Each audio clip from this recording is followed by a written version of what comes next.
What up, everybody? It's your boy Goosebumps Gen, aka Joshua Saki. I am sick right now, so that's why my voice sounds a little bit different. There's literally a war in my body right now between my white blood cells and whatever's making me sick, and it's like charge, and the germs are like, and the white blood cells are like, we'll fight to every last cell, and then the germs are like, you'll never take us alive. We'll make this guy sicker if we have to. Anyways, back to the back to what I was gonna say. Today's an interesting. I'm gonna make this is a musical review part of Little Shop of Horrors. So if you all don't know what Little Shop of Horrors is, that's actually kind of sad. So anyways, first of all, I'm going to give you Little Shop of Horrors is a musical. It's a horror musical.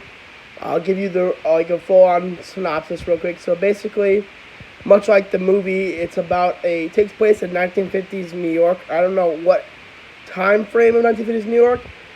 I'm going to go early to mid-50s, maybe late 50s, I don't know.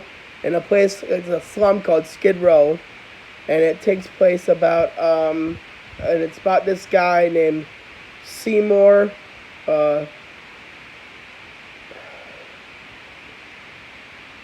something. I forgot his last name. God dang it. He says it one of the guys, Plant says it in the song. Dang it.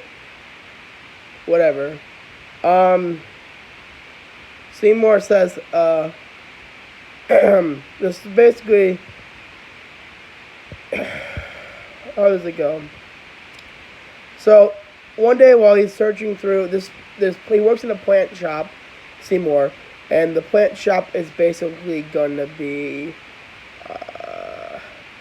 and it's basically on its last stand. There's not a lot of people going in, a lot of stuff going in. He was born an orphan. He never knew his parents until he met the guy who runs the Skidmore's flower shop, plant shop, and he gave him a place to live in the basement as well as work.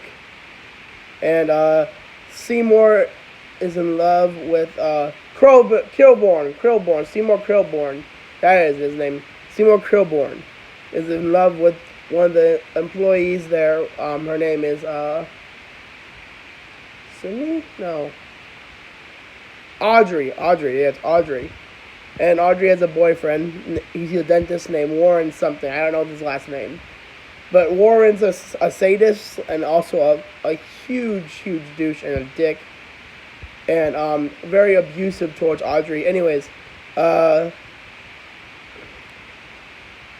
one point when they're about to close down, Seymour decides to show this new plant he found at a store in the Chinatown district where he bought it.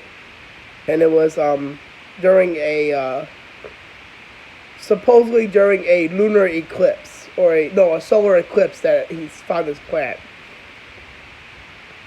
And he dubs this plant, which was like a Venus flytrap, Audrey 2, named after Audrey, And immediately after he puts it in the window, people start coming into because the plant is so mysterious and cool and new, and everyone's never seen something like that before.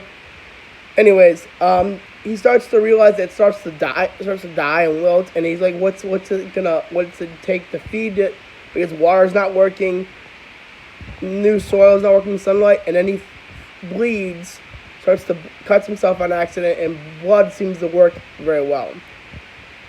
So he starts to feed it blood, and basically stuff goes into stuff, and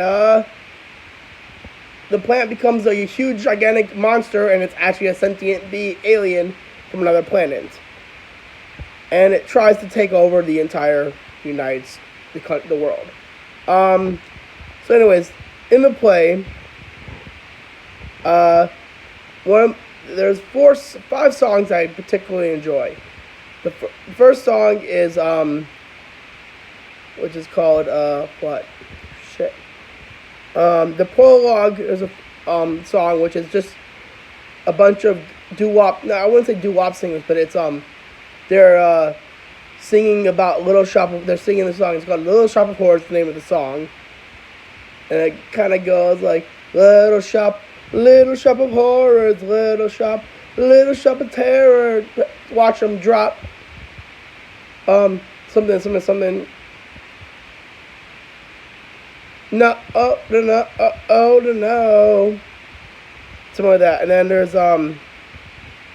my particular favorites three songs are Dentist, which is basically the dentist is his main entry song. And he talks about how he came into the profession of being a dentist. And the song goes, when I was just a sweet boy, my mother knows funny things I did. Like shooting puppies with a BB gun. Then after that, I would fight a pussycat and bash in its head. That's what my mama said. My boy, I think someday you'll find your way to make your natural tendencies pay. You'll be a dentist. People will pay you to be inhumane. So basically, he likes to cause pain. He really does. He enjoys it. He also sucks up, like, he does, like, whiffs of the gas that you're supposed to do for, like, tooth surgery. And, anyways, then the next song I like is called Feed Me. And that's about, when Seymour finally realizes how the plant can actually talk and stuff. And it's talking about how he needs to be fed. And it's saying, what if he feeds him, this is what he'll do for him. Like, he'll give him all this money. He'll give him, like, what he wants, like, you know, like, whatever you wanted, like, you want, like, and he also saying, you want to get shot on Jack Parr, or maybe a date with Hal and Ma, you gonna get it? And then, just talking about what he feeds him, and he also says, basically, at one point of the thing, he's like, what he wants him to do is kill people and feed them their blood. And it's where his first victim turns out to be the dentist, because he really, really pisses off Seymour by hurting Audrey right in front of him, by slapping her in the face.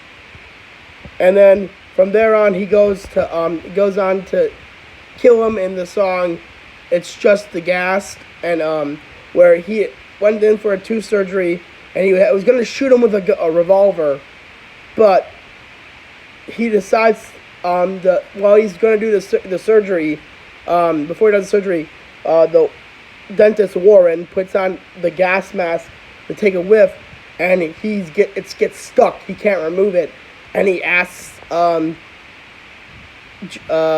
Seymour to help him, and he says, if I don't get out of the chair, and he just dies from the gas, I have deniability, saying that stuff like that, and that's all I had to do. So he was like, so instead of shooting him, they won't have anything to trace him really.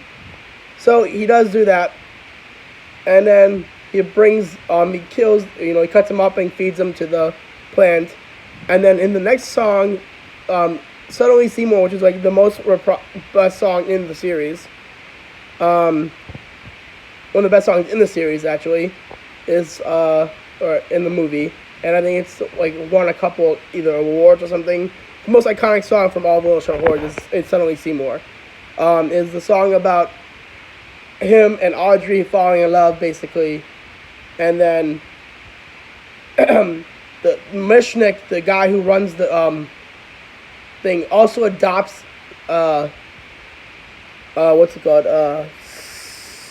Seymour, and adopts him as his son. So they changed the name from Mushnick and Sons Plant Shop. And then at one point after he becomes Mission, and there's a song in the play or it's in the movie. Either it's in the play or the movie, I don't know which one. Where it's just a song called Mushnick and Son. And then so anyways, there's another song later on after the Mushnick finds out that he had murdered the dentist, technically. Like he finds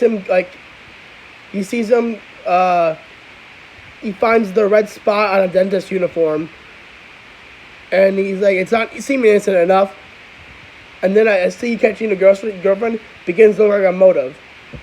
And it's in the song called Suppertime, which is, to me, is one of my favorite songs besides Feed Me a Dentist, because it's basically about how he has two options. One, he can either feed his new adopted father to the plant and not possibly go to jail, or two, go to jail, go and turn himself in, and his future with Audrey ends. His entire life basically ends, and they'll throw away the key. And then the plant's kind of beckoning him like, come on, think of all those offers. Think of your future with Audrey. I swear on all my spores, when he is gone, the world will be yours. So basically, he tricks Mushnik into knocking on the plant by saying that the deposit that was for the safe, the money deposit is in the plant, and to get the money, he has to knock, and he gets eaten. So yeah. And then the last major song that I kind of like is Salmonak's Suppertime Reprise, where Audrey is basically worried about Seymour and stuff. She can't sleep, so she goes over to the shop, and she sees Seymour or the light on in the shop, but it's really Audrey too, with the light on. And he tricks Audrey into Audrey too says, "Oh, I need some water. Could you please give me some water?" And then finally she gets eaten. And it's one of the best. I think it's underrated, that song. Salmonex / Suppertime, pretty good one. Reprised. Other than that, it's a great musical. I will leave the link to the songs on here. The reason why I'm not going to leave you a link to the movie or the play is because the play I have found on here, on YouTube itself, is actually just, how do I explain this? It is in a British version, and it's not as good as the songs in the American version, because the American version has a great bass, and it's really good. I'll leave you the playlist to the songs on here for you guys to look it up. Please share this video on Facebook, Twitter, Instagram, wherever you share them, and I will see you guys in